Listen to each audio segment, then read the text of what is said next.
In XCOM Enemy Unknown, the aliens are invading, and you're humanity's last hope for survival. You'll be in control of nearly every aspect of the operation. From selecting research priorities to building your headquarters, and from shooting down UFOs to shooting it out with aliens in cities across the world. This latest version is a remake of a beloved 1994 PC classic, and while it captures the spirit and intensity of the original, it doesn't quite capture that game's tactical greatness.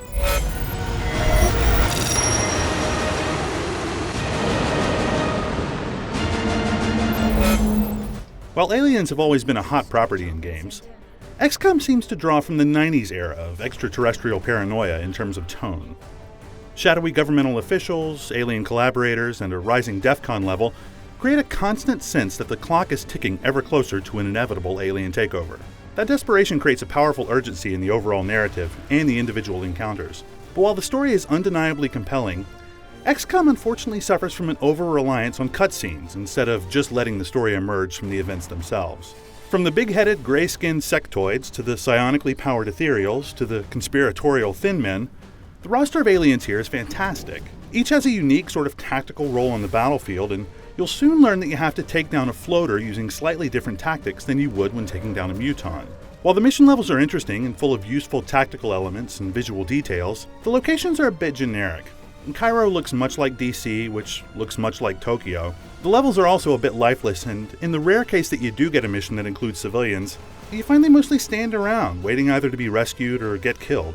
It gives the whole game a staged, sort of flat feel that minimizes the drama. On the plus side, you can demolish nearly everything you see. XCOM's environments are wonderfully, if not completely, destructible. Stray laser fire can ignite gas pumps and explode them right in your face, and rockets can tear down entire walls, exposing the aliens cowering within. It all looks fantastic, and even better, can drastically change the tactical options available to you in each level.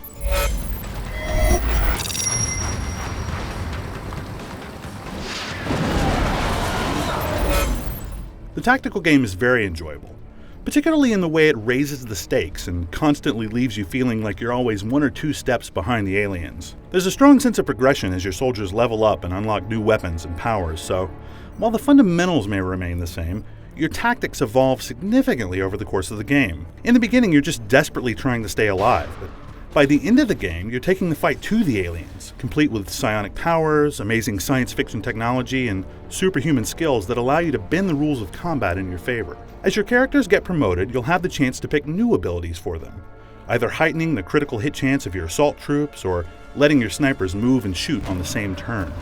You really get attached to these characters as they develop, particularly if you name them after your friends, and their inevitable deaths become a crucial part of the whole experience.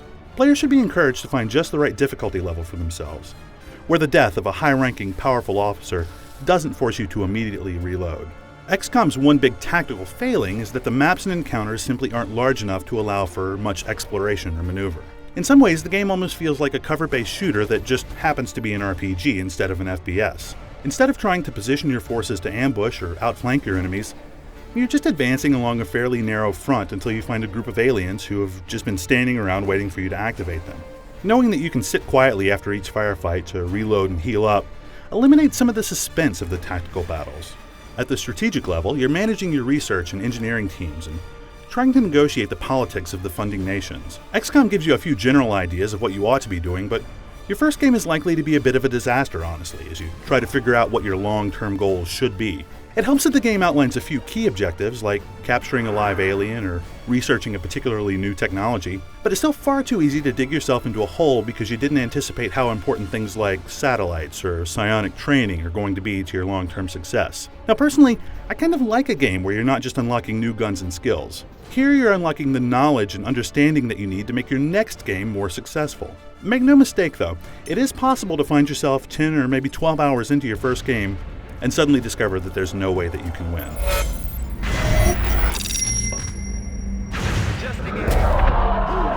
Negative ammo. I'm spent. Fans have been waiting for an XCOM remake for nearly 20 years now, and while the tactics have been streamlined a bit more than I'd have liked, the overall experience here is challenging and compelling enough to keep me coming back for more. Given the steep learning curve in the strategic game, I'm surprised Firaxis didn't push the tactics a bit further as well, because it's the one part of the game that will leave strategy fans wanting a little bit more. Still, in a market where each year's Madden and Call of Duty look suspiciously like last year's version, It's good to see Firaxis taking chances with the XCOM license and doing something unexpected. For more on XCOM Enemy Unknown, head over to IGN.